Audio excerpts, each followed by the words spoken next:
I knew the meeting was going to go badly the moment I walked in.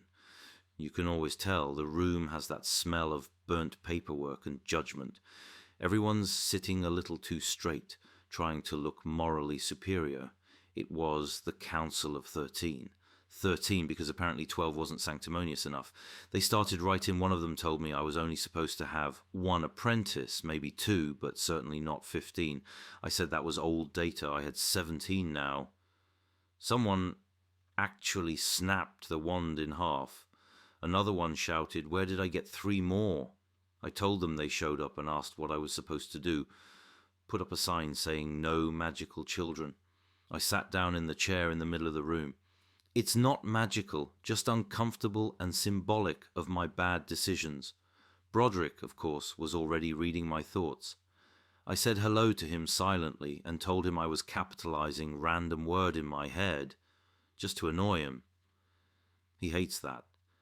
Priscilla started drumming her talons on the table and said I had to turn away my apprentices until I was down to an acceptable number. I said sure. 8 jaws dropped. Broderick didn't because he'd read ahead.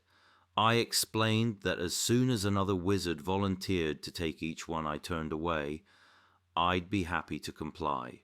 The Thunder Wizard, Jacob, started to argue that that wasn't what the charter said, but I told him to take it or leave it, or step outside for a duel over childcare rights. His storm cloud purred like a cat, which I took as a sign of surrender. Then Broderick stood up and announced that I had taken apprentices who did not meet the council's charter. I said no, I hadn't, because the charter clearly states that apprentices must be prepubescent and show magical aptitude. He shouted, yes, they must be children, not chicks, not spawn, not tadpoles. I asked him to show me where it says they have to be human. He didn't answer, just went red. I told him his name was still Brother. He said it was Broderick. I said, sure thing, bro. Then I teleported out, mid-sentence. Petty? Yes. Worth it? Always. Home smelled like burnt porridge, lavender, and faint regret.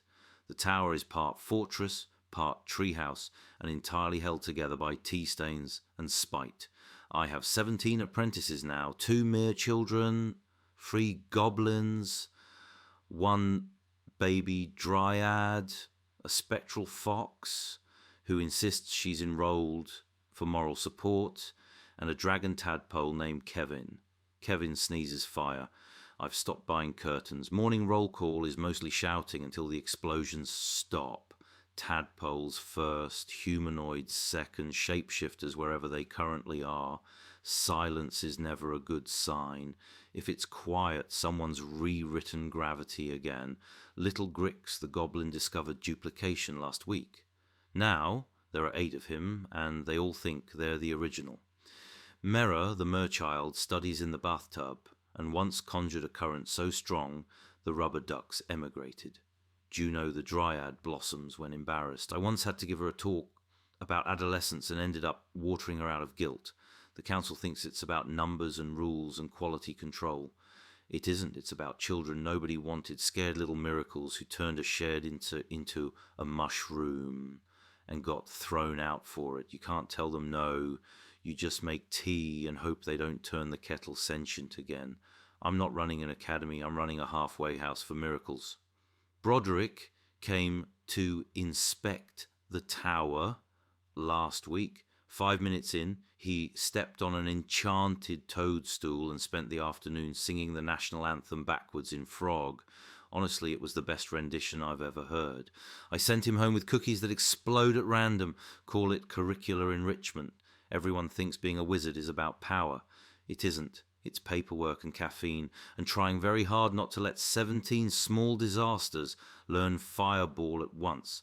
Magic is just people really. Chaotic, inconvenient, occasionally slimy people, but wonderful all the same. So the council can keep its charters.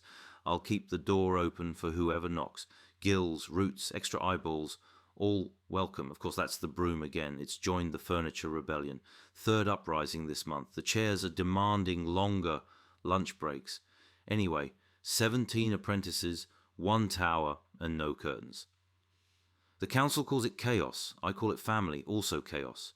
Definitely both. If anyone needs me, I'll be under the desk pretending this is all part of a long-term lesson plan.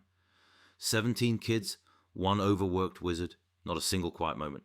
Wouldn't trade it for the world. Magic isn't rare. Compassion is.